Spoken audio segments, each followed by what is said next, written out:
Okay, Roberto, good afternoon, and thank you for being with us and to accept our invitation to share with us experiences of Media Intelligence Service of the European Broadcasting Union. Let's start with Media Intelligence Service itself and to present its philosophy that is driving its activities. So, can you tell us briefly about this unit? You are more than 4 years head of it, and what are the main words and tasks describing the service, that unit that you are heading it? Sure. First of all, thank you for the invitation to share our experience. It's a pleasure. So, as you said, I joined the EBU in 2012, in the end of 2012, so now it's been like 4 years and a half. Previously, I was working in academia, concretely at the Hans Bredow Institute at the University of Hamburg. My background is in media studies, and well, basically it was quite of a challenge coming from academia, now joining a professional association. And when I was recruited, mainly my goal was to set up and develop this unit. Basically, to explain it in clear words, we are the market research unit of the EBU. Our goal is to collect all kind of data about our members, the public service broadcasters across Europe, and what is happening in the market, to have a whole understanding of what are the developing trends and how these have an impact of public service media. And then our role within the professional association is to make all this data that needs to be reliable available to our members, to produce trustworthy analysis and to deliver relevant arguments for them to build the case about public service media. So basically, it's like we provide all kind of data and arguments for them to create their discourse about why they are valuable to society, but also we support them in their strategic processes. Public broadcasters across Europe, they of course know very well their national market, but some of them, like the BBC or the bigger broadcasters, they have resources to have in-house research teams, but in many other cases, that's not possible. They have small teams that focus on national aspects. So the EBU and the Media Intelligence Service bring the international perspective. Okay, so as you said, you're collecting data, you're doing primary research, you're also buying data. You mentioned it during the presentation that I had a chance to follow. How your unit generates the knowledge out of this data in order to create visible, sound, and feasible solutions for your members in the terms of strategical orientation? There are several aspects to consider. First of all, and this is something we revamp, because it existed in the past at the EBU, but we revamped it, we brought a new perspective to it, is every year we conduct what we call the Media Intelligence Survey. This is a survey addressed to our members, and we ask our broadcasters all kind of details about their performance in terms of audience data, but also what are the list of services they have available, how are they doing in terms of investing in programming, their funding, all kind of details. This has enabled us, we have at the moment, let's say the biggest database, is quite unique regarding public service media. Nobody has all that information about how public broadcasters. So that's a very valuable asset. Then we, of course, buy data from third parties, like it could be IHS for market data, Mediometry for audience data, and so on and so on. And then the goal is, okay, what do we do with all this?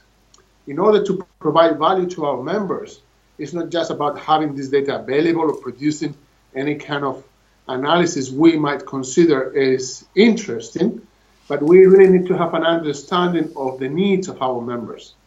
Because if you are able to provide knowledge that helps them to solve their problems, then it's where you become valuable. In order to do that, we have, or we try to have, a very constant contact with our members. So in my case, I personally, every year, try to travel to several members to talk to them, to have an understanding of the needs in terms of research, in terms of a strategy, and how then we think how the data can help their strategy. So it's based on a very fluent and constant communication with our members. Of course, in addition to that, our role as a point of reference, that's what we want to be, a point of reference in terms of research. We also follow the academic community, and we try to be in contact, because what is developed in academia, it's also interesting for professionals. Of course, there needs to be a process of adaptation, and it's also our role.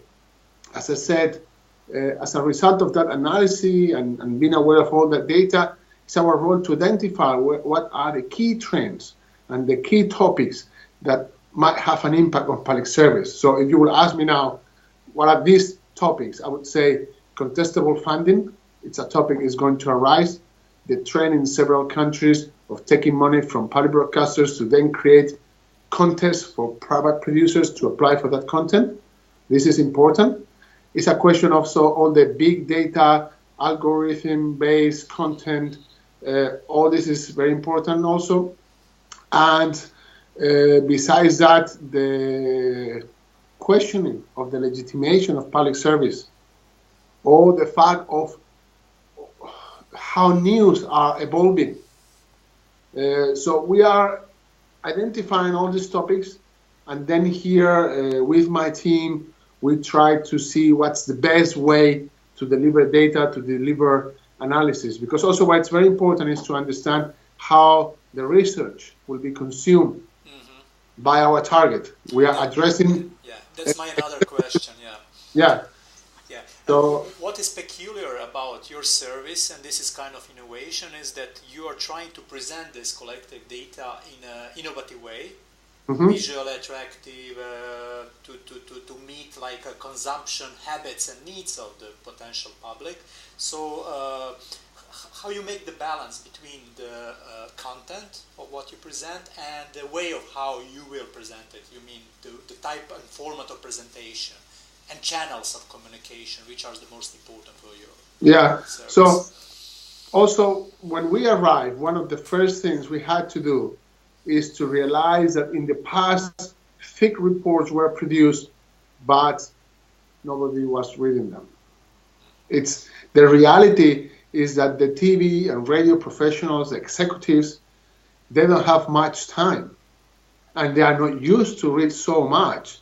So if you will produce a 200 pages volume on any topic, even if it's the best research, with the best scholars, with the best market analysts, it's not going to be read.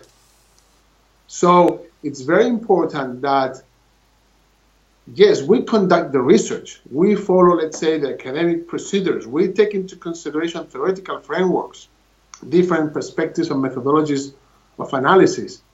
Part of my team has an academic background, like me. So we use all that.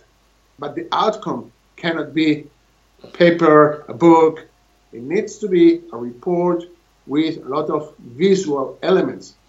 It's simply, I mean, you don't need like high research into that. You see, when they take the reports, they flip the pages, and if they see a graphic element that calls their attention with a big headline, also considering in many cases it's people over 45, so you cannot use the small fonts, big fonts. It calls their attention, they will scan the page, they will read a bit, and if they are interested, what happens in many cases is that then they call you and they ask you to explain them the details. So also I have faced, sometimes people say, oh, then you don't do research, you just put nice graphics. No, that's not true. The nice graphics are the result of a proper research process, and the nice graphics are there, so then people call you or they ask more, and then you need to be ready to provide the details. But people will not read by themselves all the details. And the time of producing a proper scientific text is extremely high compared to the people that are going to read them. Then following on what you asked about the channels, nowadays, basically, online channels are the main ways we have to communicate to our members. So we use our website, of course, as a point of reference to publish stories about the reports we do. But of course, then we use LinkedIn, we use Twitter. We're not using so much Facebook at the moment, but the EBU does, but my unit particularly not so much. But we are going to explore that. And everything is available online. So our members can go into our website. They need to log in because most of our reports are restricted. Also, although we also work in public versions, and everything is available in a digital library we have in our website. But also going radically and being only digital is not the solution. What we have also realized is that when we have our general assemblies or big meetings, my team always has an information point, a table with all our reports in paper. High-level managers love to take paper. And so, and also what we do more and more is for specific reports, when we identify a target community, in many cases we send by post the printed report because then people have it on their desks.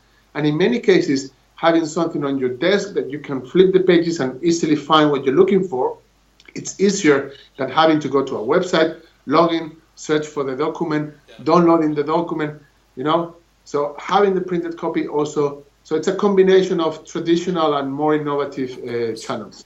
You also told me when we met in Prague that very important is meeting face-to-face, and you mentioned that part of your work is to not to meet the management, but to convince them how to use the data, to convince them that data could be very useful in creation of different strategies, etc., etc.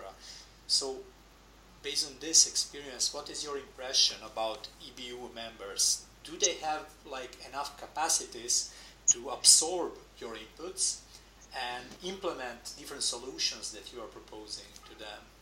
Well, what is true, and that is probably the most important handicap for everybody today, is that we are kind of overloaded and we don't have time for anything. We are running all the time. So at the moment, the Media Intelligence Service is in fact delivering a huge volume of reports and analysis and data. And of course, expecting that any manager in our members has all this in mind and is ready to find the right resource in those 2 minutes that, or just to think about us is maybe too much. So we need to do a constant work of awareness and helping them to first of all, to consider, remember that EBU is there. Remember that within the EBU there is something called MIS, Media Intelligence Service, and that we produce things that can be useful for them. And that they should consider us whenever they have an idea. And then it's about improving always constantly our website and making things easy to find with the lowest amount of clicks. And as I said, in many cases we are trying to ship our content so they have a printed library of our documents there. And then being available. We are always available on the phone. And in many cases what I tell them is don't waste your time in looking for some data. Just call me or call any of the senior analysts, tell me what you need, and we'll tell you where to find it, or we'll send it to you. So in fact, one of the, let's say, most successful services we have is what we call information on request. People can call us at any moment and ask for whatever, and we try to solve it. And this is a very challenging, also exciting part of our work. But it really delivers a value, because when you have managers that, for example, they need to prepare a meeting with a parliamentary committee, and they need to do a benchmark of their funding of their company with other companies in similar countries, expecting that they are aware of all the research you have done, that they go and find it and extract it and prepare a customized map is too much. They don't have the time if they are not in a big organization. So they can call us, and we do it for them. And since we have already very well organized our processes, for us, retrieving the data, creating maps, is a job that it can be done in half an hour, and then you solve the problem of the day for that person, and you ensure that your work is used. So what I would say, and maybe for our academic colleagues that are watching, you cannot just wait and sit and wait for the people to come to grab your research. You need to bring it to them. You need to cut it in pieces and adapt it to the needs, and you need to be available. So in many cases, it's not about having a website with all your articles. Downloading and reading articles, yeah, some people are going to do it. Other people are not going to do that. Be available. Be open to be called and to be asked about what you master, about your expertise. That's always easier. Even easier than writing an email. I prefer to call people and ask things directly. Yeah. People usually forget about these good old traditional channels of communication. Yes. Which are the most efficient sometimes. So in many cases, it's more efficient when people say, yeah, I'm going to write, let's not write, let's talk. Writing takes sometimes too much time, and you miss part of... Yeah, I remember you, during the conference, you are talking always with different people, using the opportunity to meet people face to face, and I guess this is the easiest way to present something and to convince someone to do something, and etc. etc. Yeah, and to present your work, which is very important, but also to listen. To listen. To listen and to see what the other things about what is important and what are the topics you need to be focused on, or what are the needs they have. In the end, listen is even more important, because if you don't listen, then you will not be able to deliver research that is meeting expectations, or that is meeting the needs, the real needs. Then you are selling a smoke, and sooner or later, people will say, well, you're selling very well, but it's not useful for me. Of course. Okay, since our platform, Policy Hub, is oriented towards the public from Western Balkan countries, decision makers and different stakeholders involved in the process, I would like to ask you about your experience with Western Balkan countries so far. So well, this is like a general question for the yes, the ABU is very committed to the development of the public service broadcasters in the Balkan area. In fact, some of the people watching might know the ABU has a partnership program with most of them, which is supported by the European Commission with some funding. And we have people here at the ABU, like Mrs. Radka Betcheva, who comes from Bulgaria and knows the region very well. And we collaborate also very much with Boris Vergant. We are in constant contact with these broadcasters and try to support them in addressing their most urgent problems. In many cases, negotiations with the governments. We have seen that in many countries in the region, big challenges. Also in helping their staff to develop their mentality and their practices. We support them with research. We receive many questions. My team receives many questions from the countries in that area, and we are very happy to help. In many cases, I must say, our potential to help these nations and the broadcasters there actually is higher, for example, than the impact we can have on the BBC, which is an enormous broadcasters with plenty of teams of researchers, good funding. So the added value we deliver, let's say, to the BBC in this case, might be lower, less important than what we can deliver to the Balkan countries. And in general, I think that the services that the EBU in general delivers to these countries are actually well perceived, they are valued. And I must say that whenever I have traveled in the region and met with people, I have always found quite an enthusiastic attitude and willingness to improve, to develop. People are aware of how the past conditions the present. People are aware of how, in some cases, the political situation also is having an impact that is not always positive. And people are aware that things can be done to improve the situation of these broadcasters so they deliver a better service to their societies. And these are societies that are willing to improve their knowledge about the world, to improve the knowledge about what is happening in their own countries, for the democracies to be better. In general, as I said, I find a very positive and dynamic attitude. Mm-hmm. Maybe it would be good for our readers and for our public if you can provide one example of one country that you had a positive experience with. For example, when you meet with some decision makers or headquarters of broadcaster, and when you realize that they are taking into account your work and these research-based solutions properly, in a proper way, and they use it. Well, for example, I can share. Yesterday and today, I've been exchanging some emails with Croatia. Mm-hmm. I'm very aware, because also I had a meeting with the new Director General, Mr. Markota, in December, that HRT, they are using actively all the research we produce in order to, they use it as a food for thought to develop their strategy.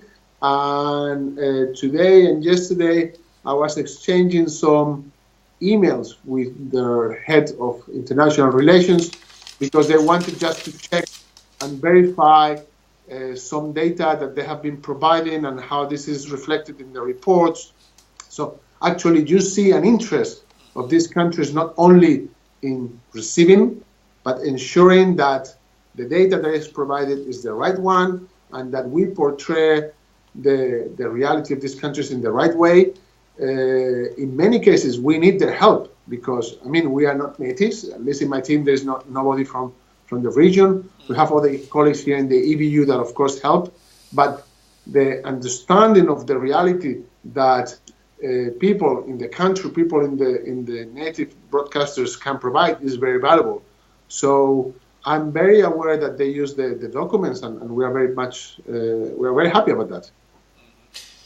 Former Croatian management was very active. For example, during the process of creation of EBU Vision 2020, they were very active during the meetings, proposing different solutions, etc., etc. But this is not the case, we are aware, with all countries from the Western Balkan, where these knowledge regimes are still weak in process of development, and where research is still finding its niche in this decision-making process. But what is your impression? Are these strategies and media policies related to PSB are generally based on evidence, or they are still wish list or something like that in the Western Balkan? Well, I mean, one reality we face in the ABU community, because we cover 56 countries, from the Western Europeans and more consolidated countries related to public service media. We include the Balkans, we have Russia and Central and Eastern European countries, we have the North of Africa, some countries in the Middle East. Is that the day-to-day reality is extremely different. And it's not for us to judge. I mean, it's not a question of who is better or worse. Of course, you find different levels of development. In the Balkan area, what we see, as I said before, is a strong eagerness for developing. the past, of course, has an influence in how the media system has been shaped, has an impact on its governance. You can see still, and that's nothing new I'm saying here, that there is a political interference, that in many cases public service media do not enjoy the necessary political support. And when I say that, it's not about the ruling party using public service for its own purposes, but the support of all the parties acknowledging this is an instrument that has a positive impact on society, on democracy, and therefore it needs to enjoy the right funding and to be independent so it can fulfill its mission. And in many cases also, and this is not an exclusive characteristic of the Balkans, but also in Eastern European countries, in some cases society has still, the citizens have still doubts whether these broadcasters have completed their evolution from state to public service media.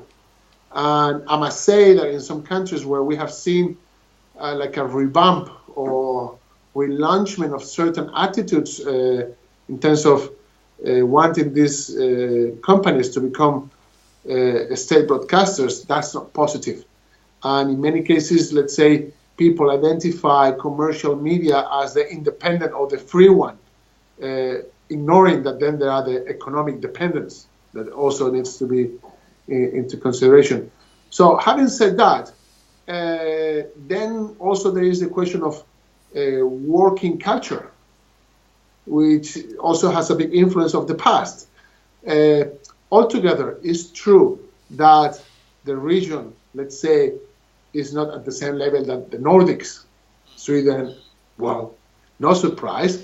But again, what we have seen in the last year is that there has been, in some cases, not all the cases, a positive evolution in the funding of the broadcasters. And what we see is that they are active in our community, in the different expert groups we have. And that's very positive. I mean, change needs time, and evolution and changing social patterns, the way people work, the way people think, it's not something you do from one day to another. But in general, my impression is positive, and I have strong hopes for the region and for the professionals there. The research community in Western Balkan is having a problem with data availability and accessibility. That's one of the biggest problems. Even some EU-based researchers are missing data from some of the countries from the Western Balkan. What is your impression? Are there enough reliable data for your purpose on which Western Balkan countries can base their media policies related to public service broadcasters? Well, what you say, it's very true. Data is expensive. And basically, one of the main things I have experienced living in university and now working for the ABU is that here I have the resources to buy the data I need. And I would have never been able to buy when I was working for university. So that's the first obstacle. And secondly, as you said, and I think the Commission is working on that, it's very important that all the research that is done with public funding is publicly available, because otherwise, what's the point? And I understand that in many areas that are not social science, but where you have patents, of course, this is a bit more conflictive. But come on, in social science, what's the point of restricting access to papers and to ideas? Actually, as a researcher, I would like that my papers or my ideas are read by the highest amount of people possible. Regarding how easy and how is to find data regarding about the Balkan countries, well, here we face a situation that is, again, a consequence probably of the past. For a country and for any economic sector, in our case, the media, to have a proper statistical system, a proper process of collecting data about the performance of the different players in the market, you need time, and very importantly, you need money, because collecting data, respecting the standards, it's difficult. We have seen in some countries, not only in the Balkan areas, in other countries across Europe, that in some cases the audience measurement systems have failed. There was not money enough to maintain them, and that has been a problem. But then also, collecting data requires transparency from the companies, reporting them. Collecting data requires professionals that are able to ensure that quality of the data that is not processed in a way that distorts its meaning. That requires training. It's a question of investment. And I must say that, yes, of course, sometimes we find difficulties to find data, also because of language. You need to speak sometimes the language of each country. And in my team, we don't have anybody speaking the languages from the Balkans. What we see in many small and medium-sized countries is that they do an effort in publishing in English too. But of course, first, I would say ensuring quality and then publishing in English. I think one thing comes after the other. You mentioned your experience with headquarters of public service broadcasters. Of course, they are members with decision makers. What about non-institutional actors like academia, research community, professional associations, consultants in the region of Western Balkan? Do you have any kind of experience, cooperation, communication with these actors? Well, I must say that we have cooperated with the Southeast European Audiovisual Observatory that recently were publishing an analysis of the funding of public service there in the region. So actually, what we do is that we encourage people to get in contact with us when they want to do research on public service, because we might be able to provide data. At the same time, and I want to make this clear, in many cases we cannot provide data because we have confidentiality agreements with our members. Well, it's always good to try. In their case, they needed to have, they were doing the research, and what we told them is there is no point in you contacting our members and collecting all the data you need. We might be able to give that data to you. Of course, we might be able also to give you some insights about this data, and we save time, we ensure quality, we ensure that we are aligned, so that's always good. I must say, we have not been focusing in the past very much ourselves in doing research of these national media systems, but I have seen the Policy Hub website, I have seen the Analytica website, as I said before, the Southeastern European Audiovisual Observatory. Also, I have seen several initiatives that we have in our radar, because what is very true is that if we need to understand the reality of these countries, it doesn't pay off for us now to become the experts. We are not the experts. We don't read the native languages. So it's good for us to have a good knowledge of who is out there. Having said that, I would encourage people to make themselves visible.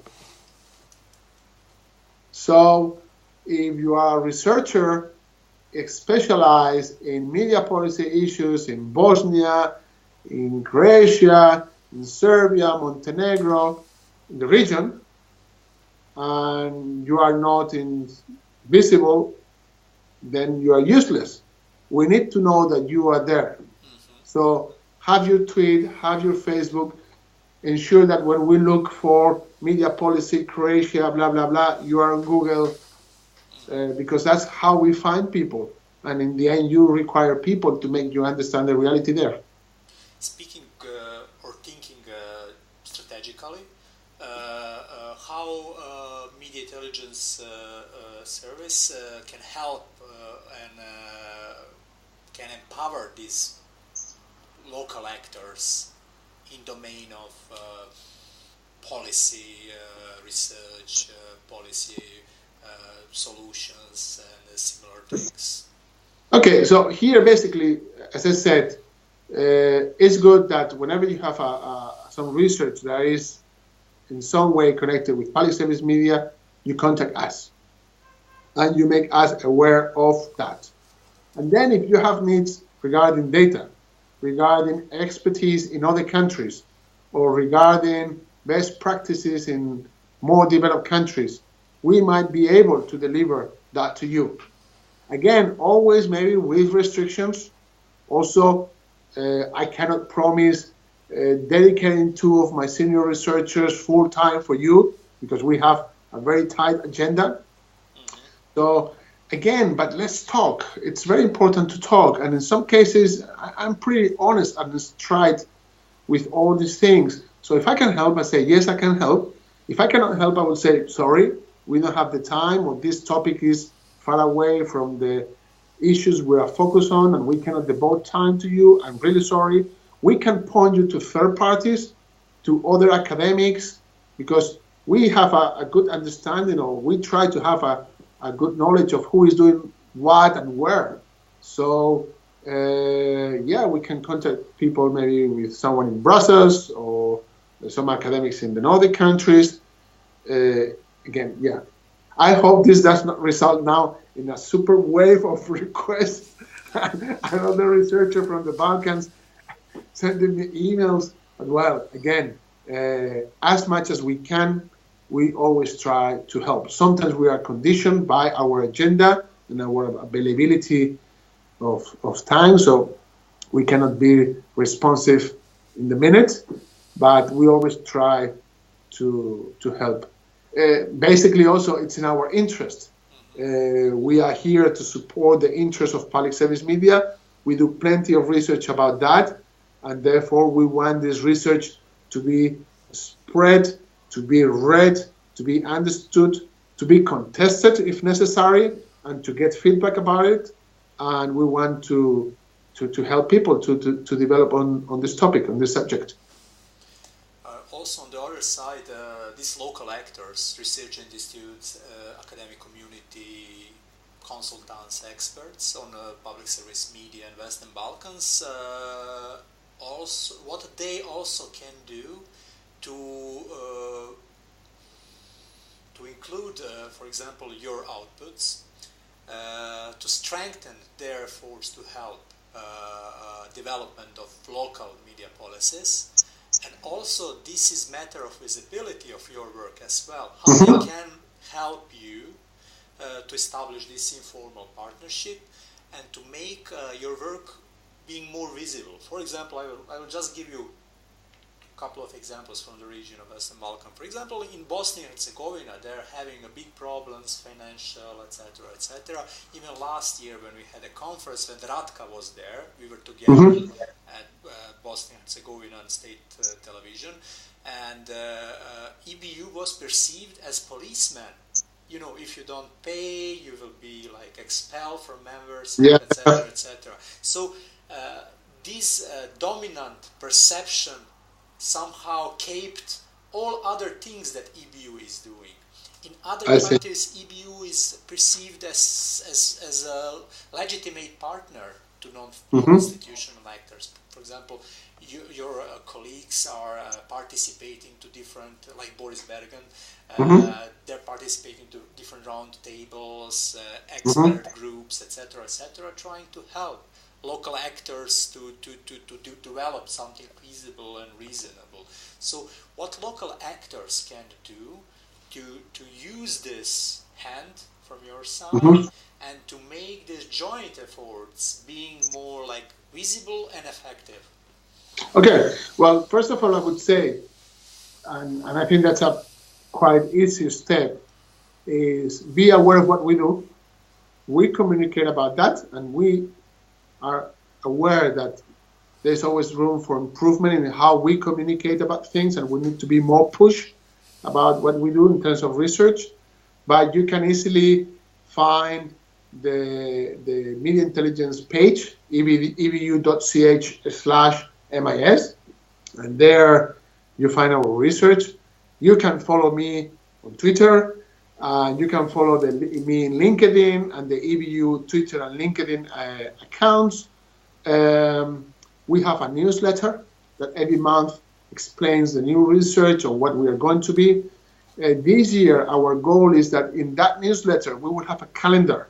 And the calendar is going to say what's happening every month in terms of publication of research, but also where the members, the staff of the Media Intelligence Service are going to be, in which conference, because we want people to know in advance so we can arrange meetings in the conference and to be more productive. Part of our job also is to go to events. I travel quite a lot. Here I had like 27 business trips, and many of them are to participate in events, in discussion tables, giving a keynote. Some of them are industry events, some of them are university, academic events. We are open to participate, to contribute to all this as much as possible. Always there's the restriction of time in many cases, or the agenda, and then again asking us, do you have something on this? Could you help on that? Or making us aware also of the research that people are doing.